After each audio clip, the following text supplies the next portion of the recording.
In this video, I'm installing a dash cam on my Ford Bronco. I'd been wanting to do a dash cam for a while. Now this is my first sponsored product, so I was given this for free. The only request being to make an installation and review video. All right, let's open this up and see what we've got.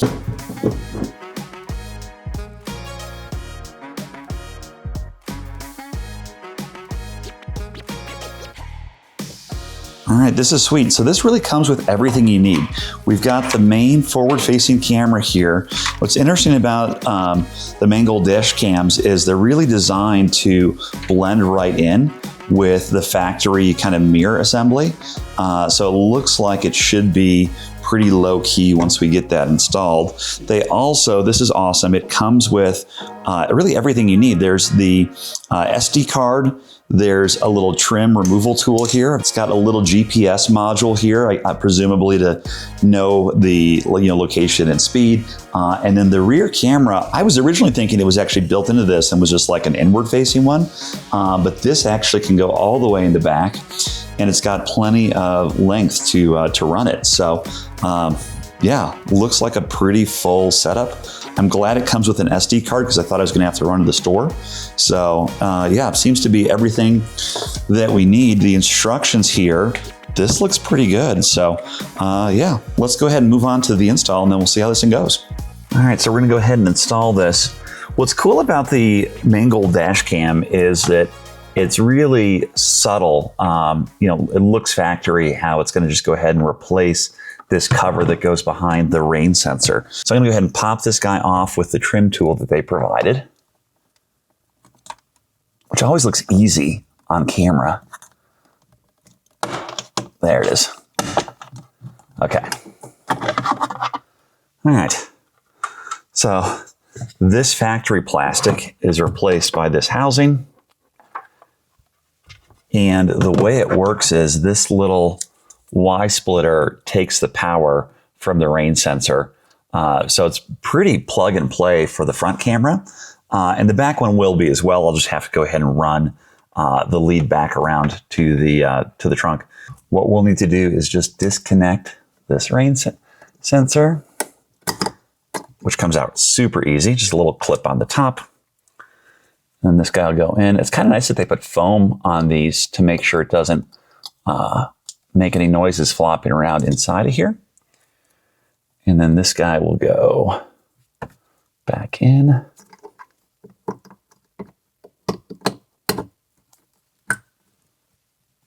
Piece of cake. All right. So we'll go ahead and connect the power. So that's all you have to do if you're just doing the front camera. It's literally just, it needs power. In this case, I've got the rear camera and I've got the GPS sensor. So I'm going to go ahead and wire those up and check and make sure that everything works. So the rear camera comes with quite a bit of wiring to make that work, but we'll just go ahead and plug it in for now. Again, with these, you just have to find the orientation. It can only go one way. The GPS, wow, there's a lot of extra cable there for the GPS. I'll probably just go ahead and put it up here on the windshield. But let's go ahead and get that plugged in. And same thing. Okay, easy enough. Got the SD card. It lines up with the contacts facing up into the electronics, following the diagram, so you can't get it wrong. It literally won't go in the wrong way. So that's cool. All right, so now that I've started the car, it's got power to the unit. I can see the status lights here. I can see I've got a light for status on the rear camera, so that's awesome. And then I know, because I read the manual, that I need to format this SD card. So I'm going to connect my phone to the Wi-Fi for the device. All right, so I'll connect to the Wi-Fi. The default password, 1, 2, 3, 4, 5, 6, 7, 8. So the combination is 1, 2, 3, 4, 5. That's the stupidest combination I ever heard in my life. That's the kind of thing an idiot would have on his luggage. All right, so I'm on the Wi-Fi. I'm gonna open up the app that I'd already downloaded. The app is called SkyCam. And I'll hit Add Camera. allow it to find networks and access my location one time. It says install the camera and power it on. Select the camera, connect Wi-Fi. Why did it go to apps? There it goes. Okay, it's connected. All right, it shows it's recording. Right now it's not recording anything because it's got a little sticker on it. Can take that off. Cool. All right, so I can see this camera and there's a little swap button here that'll show me the rear camera, which also has a sticker on. I'll take that off. Cool. And the rear camera is working too. All right, so that's all good.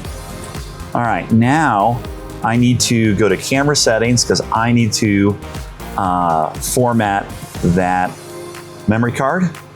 So then I go down and format, confirm, format successful. Cool. So we'll just clean this one up inside of it. I'll leave this guy out to plug into the rear camera, and I'll leave this guy out.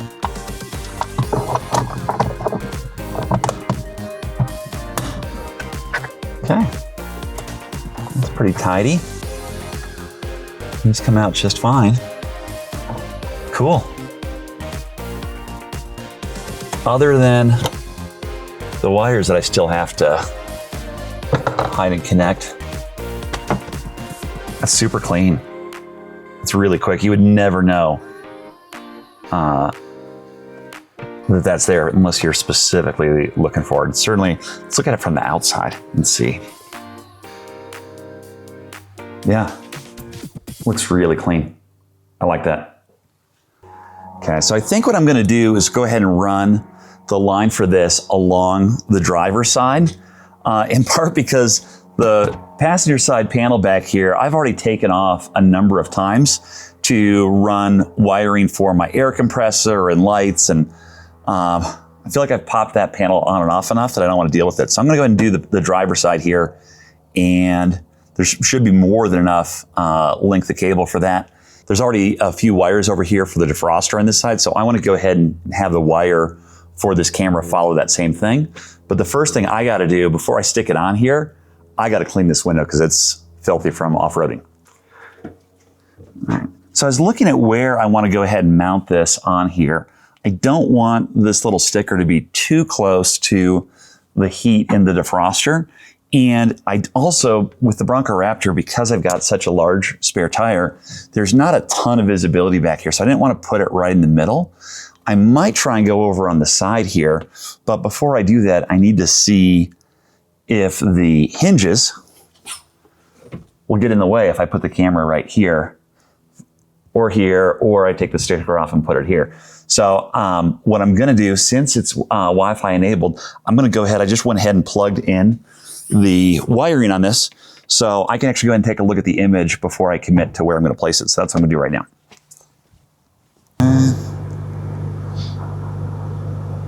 All right, so now I'm looking at the rear one. Let's just see here.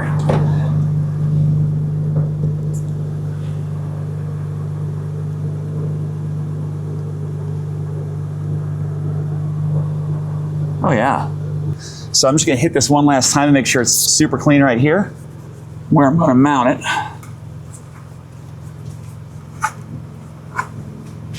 But yeah, I feel like that's kind of a nice little hidden spot to put this thing. Okay, so I'll take the tape off. And then the camera has a little piece that rotates up and down. So I rotated it down slightly, which seems to give me the most view. All right, I feel like this works out really perfectly right there. Let's see here.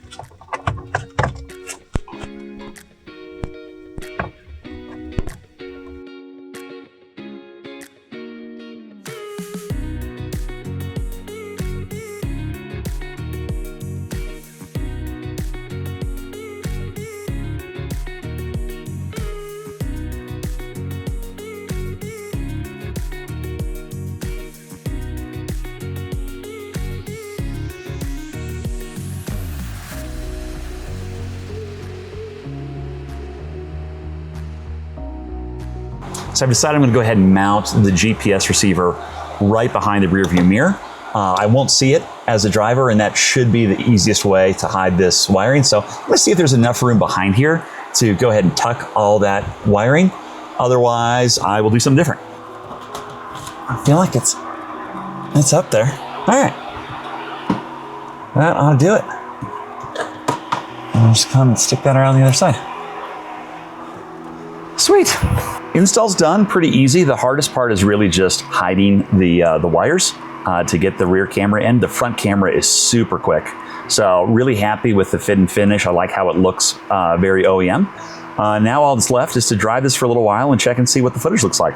So I realized I haven't yet told you the specs on these. It's important to note that the front-facing camera has a Sony StarVis sensor, which is generally the best sensors that are out there on the market. The rear camera has a Novatech GC sensor. I'm not familiar with that one. So the front-facing camera is 4K at 30 frames per second. The rear-facing camera is 1080p at 30 frames per second. I'm shooting this video at 4K, so you can go ahead and zoom in to check and see. What I had done in reviewing the footage, by the way, is periodically pause, kind of look at not just the center image, but the sides of the image to see how well I could pick up street signs, how well I could pick up license plates. And let's go ahead and talk about the app for just a minute. The app is called SkyCam, and what it'll let you do is see in real time the front and rear camera, which I used while I was installing it. And then you can go in here and you can view the files from the camera. You can download them and save them wirelessly to your device. I did find that to be slower than just taking the SD card and plug it into my laptop, but it's nice to know that if you are somewhere, you have an accident, an incident, whatever, you need to save it to your phone, that you can do so via the Wi-Fi. So what's cool is when you play back the footage on the app, it'll actually show your progress on a little map, so you can see exactly where you were from the GPS. So I think that's pretty neat to be able to get that information. And it has kind of an overlay here. In the app view, you get a little overhead GPS view there, and you get a speedometer view. Later that evening, I joined the Colorado Bronco Owners Group for a trail ride up to Chins Lake. I pulled some example footage from around dusk, as I understand that time of day is often a challenge for a lot of dash cams.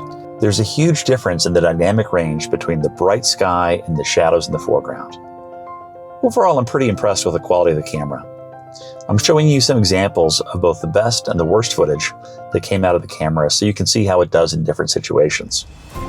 Now, when you're driving uphill straight into the sunlight, there are some challenges, but I feel like for my purposes, the quality works fine. I'm clearly able to show where I am, how I'm driving, how the people around me are driving. Should I ever need this footage for legal purposes, I'm glad to have this level of quality. So why did I want a dash cam in the first place? Well, as somebody who makes YouTube videos, it is nice to have another camera, another source of footage in case I forget to hit record, as happens occasionally. But you also never know about other people on the road. If you ever get brake checked or see road rage, or like many things, it's better to have it and not need it than to need it and not have it. With the included SD card, I'm able to record just over 7 hours of footage for both the front and the rear cameras. The quality of the front camera is a little bit better, but overall I'm pretty impressed.